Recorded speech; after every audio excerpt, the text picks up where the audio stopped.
अस्सलाम students, today we will be starting with exercise 8.4 और इसका क्वेश्चन नंबर 1 है Nasir sold फ्रूटर्स at ₹120 per dozen and शक्री माल्टा at ₹150 per dozen and earned ₹1200. Write an equation in standard form that describes the situation. अब पहले हम जो सवाल का पहला हिस्सा है यहाँ से लेकर यहाँ सिचुएशन तक जो मैंने अभी रीड किया इसको अंडरस्टैंड करते हैं कि यहाँ पे दो वेरिएबल्स डिफाइन हो रहे हैं, एक है फ्रूटर्स और एक है ये माल्टा. तो हम फ्रूटर्स को ले लेते हैं x और शक्री माल्टा जो है इसको हम कंसीडर कर लेते हैं y.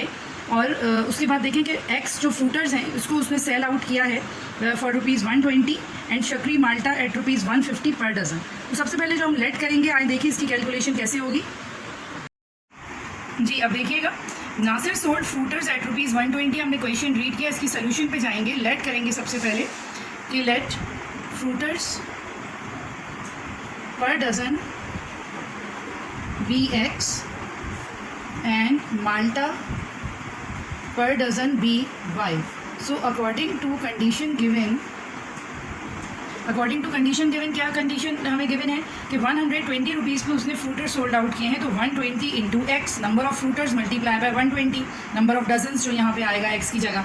अच्छा, फिर उसने 150 के ऊपर जो है वो माल्टा सोल्ड आउट किए हैं तो 150 into Y and all together he earn 1200. तो इट मीन्स इन दोनों का सम बीच में लगेगा प्लस का sign and all together after selling out these two items for this much amount he earn 1200 rupees.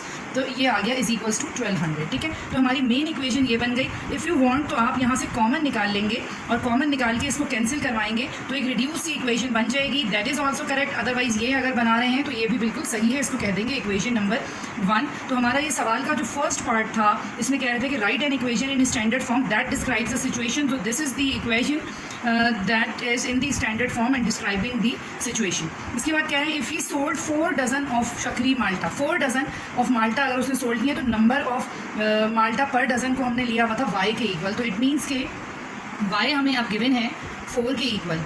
तो if y is given to us as 4, how many dozens of fruiters he sold? तो it means कि we need to now calculate x. फ्रूटर्स का पर dozen हमें calculate करना है कि कितने डजन्स ऑफ फ्रूटर उसने सेल आउट किए हैं.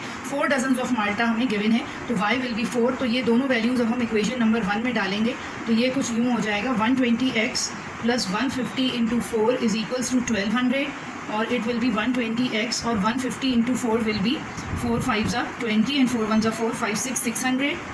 और अब यहाँ पे 120x is equals to 1200 minus 600, यहाँ प्लस हो रहा है इस साइड जाके माइनस होगा. It will be 600 and then 600 divided by 120 यहाँ मल्टीप्लाई में है, अदर साइड पे डिवाइड हो जाएगा. अब ये देखें इट विल बी ये कितना आ जाएगा हमारे पास. ये मैं यहाँ पे कर देती हूँ, आप कैलकुलेटर से कर सकते हैं. It is very simple.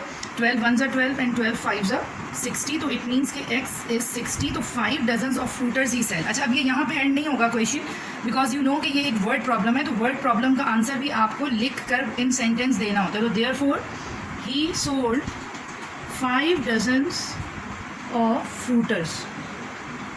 This will be the final answer. आपको आंसर भी इसके अंदर लिख कर ही देना होता है वर्ड प्रॉब्लम में.